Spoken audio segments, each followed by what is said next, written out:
You are listening to Lovely Talks Heavy.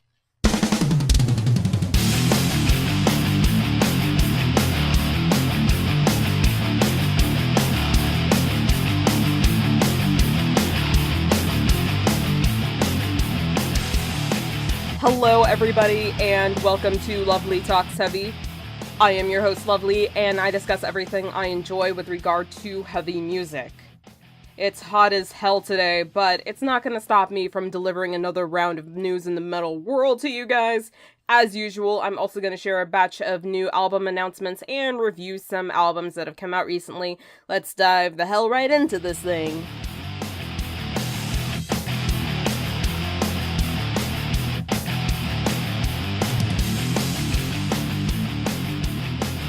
This is going to be the sad part of this episode, and I'm just going to get out of the way right now, and I'm going to title the section, The Obituary.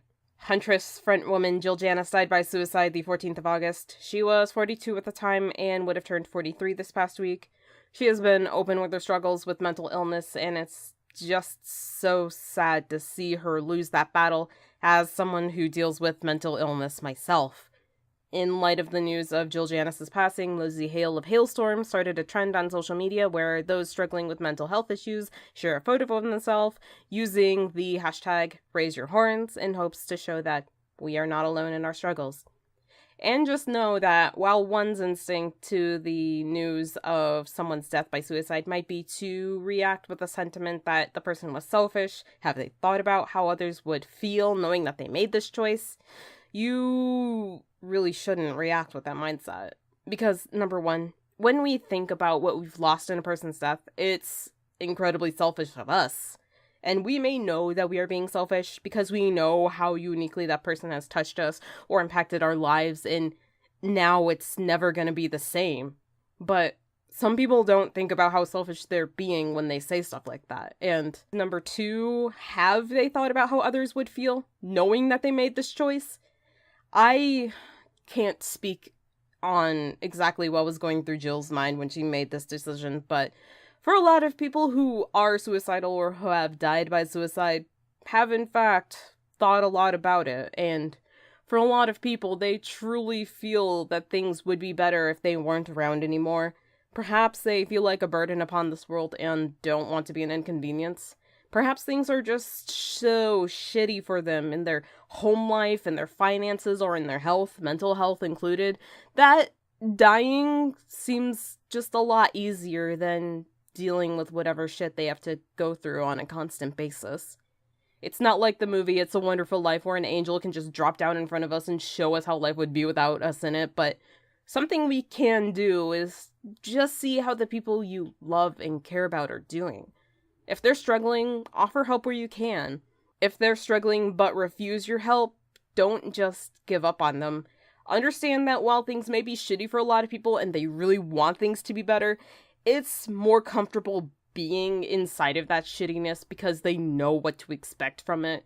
And it can be scary taking the steps to navigate a new path to something better because they don't know what to expect.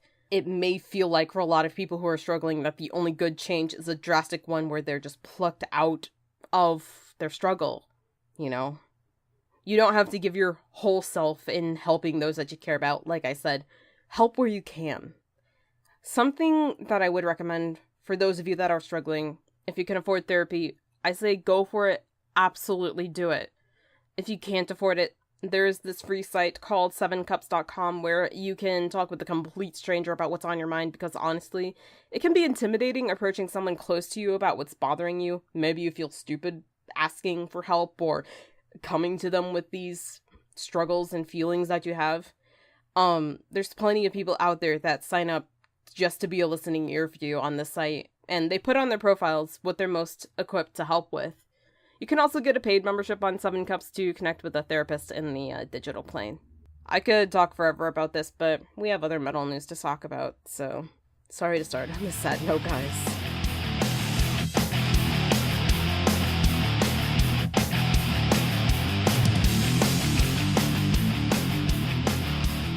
That last bit of news really hit me, so let's talk about something a little bit more lighthearted. So for those of you that just go off to the song Carol of the Bells, you might want to get yourself a ticket to the Trans-Siberian Orchestra's upcoming annual tour, which they have called The Ghosts of Christmas Eve. The tour is going to kick off the 14th of November and end the 30th of December, of course taking a few days off for, like, Christmas and shit. It's gonna be looking to be an intense tour where it looks like multiple shows are going to be happening per day, so yeah, get yourself on that if you want. Get in the Christmas spirit.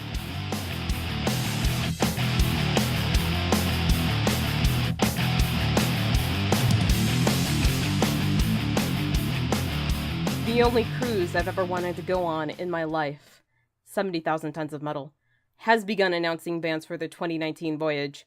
So far on the roster, we've got Accept, Eluvati, Subway to Sally, Vomitory, The Lane, and Siberian, Persephone, Warbringer, The Black Dahlia Murder, Glory Hammer, and Coroner, and that list is sure to expand up through the weekend before that big-ass metal boat takes off. The 2019 voyage will take off the 31st of January and run through the 4th of February. For more information, keep your eyes on 70,000tons.com and just follow 70,000 Tons of Metal on social media.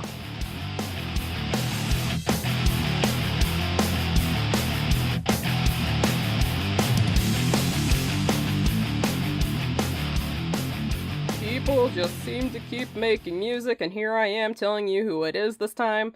I want to thank Freeman Promotions for adding me onto their press list, so some of these announcements are sourced from that. Thank you, and you're welcome. Taiwanese metal group Thonic are set to release a new album entitled Battlefields of Asura on the 10th of October of this year. By the time this episode is out, maybe you'll have heard the song Millennia's Faith Undone from the new album. Doris Ye has stated that this album will be like a prologue to all of their previous work. According to bassist Frank Bello, Anthrax will go heavier than ever for their next album. Frank Bello also says that we can expect a lot of melody and a lot of aggression on this upcoming release. Thrash metal fans, hold on to your butts. Rock duo Northward, composed of Floor Jansen of Nightwish and Jorn Viggo Lofstad of Pagan's Mind, are coming out with their debut album Through Nuclear Blast on the 19th of October of this year. You can check out their first music video for While Love Died on Nuclear Blast's channel on YouTube right now.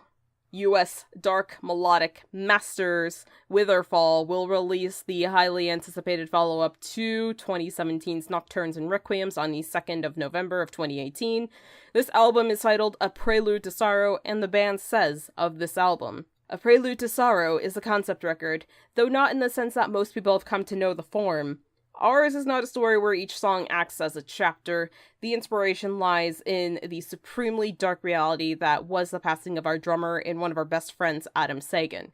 These songs are raw, emotional reflections composed in the witching hours under the influence of wine and sorrow, while watching and helping our friend fight and ultimately lose his battle with lymphoma. Unearth are touring in advance of their upcoming release through Century Media called Extinctions, which is due out later this fall. The tour starts the 2nd of November and will run through the 18th of November with Fit for an Autopsy, The Agony Scene, and Traitors coming along with them on tour.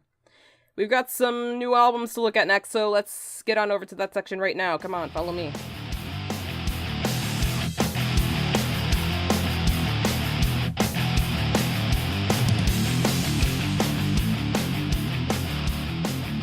We're here now, inside the album review section. I've only got 2 albums for this week, but I hope you enjoyed this part of the episode nonetheless. What are we looking at for this metal news episode? Let's start with Erra's new album called Neon. This came out the 10th of August through Sumerian Records. This was my first interaction with proggy metalcore, and I was quite pleased with it. I was immediately in love with the progginess of it, just super in love with the guitars all over this album. The rest of it took a bit of getting used to because I feel like I've moved past the age where one would think that metalcore period would be my thing, but I think Erra did this very well. I was drawn in by the melody and hooks in the opening track Breach, the bluesy guitar tone moments in Signal Fire, even though that song itself was kind of meh for me. Hyper-reality with the contrast of the catchy, simple chorus, contrasted against the rest of the song that doesn't really follow rhyme or poetic structure in the lyrics. Goes to nothing. That hit me in my depressed ass with the lyrics. Oof. Don't want to see you suffer forever. Man. Wasn't a huge fan of the auto-tune in the song Unify. Overall, this album is really good though, and I have to say that I really love the cover art of Neon with its graphic sort of pink and purple color scheme. Beautiful. The other album I looked at for this week was Primal Fear's Apocalypse, which came out the 10th of August through Frontier Records. For the most part, this is some really good, straightforward power metal. The opening title track, Apocalypse, is an intro track that starts with some ambiance and that hits us with some epic guitars, which is like a staple of power metal. This is something that I can see like greeting the audience at the start of a show, get them pumped up. And what's beautiful, it makes me nut every single time, is that it transitions into the next track, New Rise, which admittedly is a bit cheesy, especially in the bridge portion of it where they're chanting, "We rock forever," but like, come on. It's power metal. It's gotta be a bit cheesy. I really liked the song King of Madness, just all about this corrupt leader.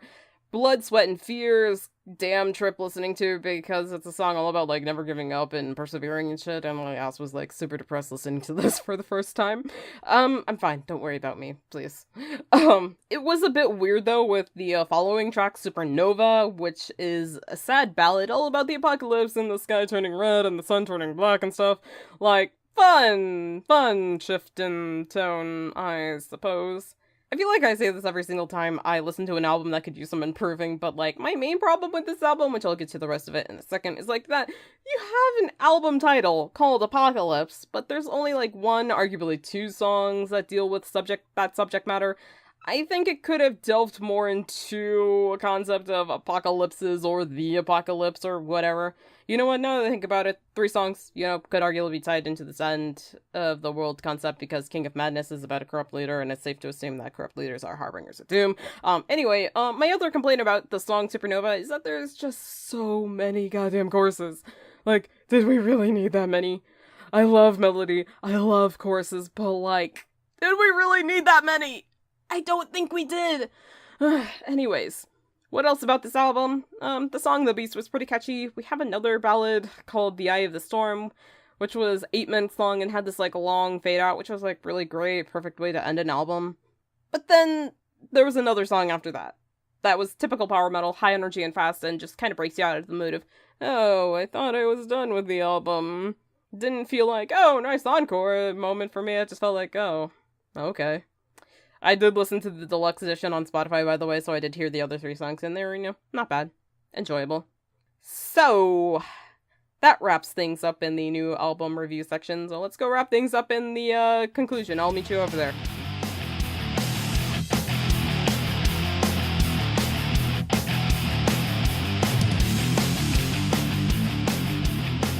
Cool, we got each other. So, this will do it for another episode of Lovely Tax Heavy. If you have any feedback or comments that you would like to have read on the show, send that on over to lthfeedback@protonmail.com. Engage with me there. Engage with me on social media also. On Twitter, Tumblr, Instagram, YouTube, and Mixcloud, I am LovelyMetalhead. Follow me on those platforms. Start a conversation with me. Bring a friend along while you're at it. If you find yourself enjoying the show and want to extend your support beyond just following me on social media, beyond just sharing the show with a friend, I have a Ko-fi page. Ko-fi.com/LovelyMetalhead. Drop a few dollars in there if you can. Every little bit would be immensely helpful in improving the show.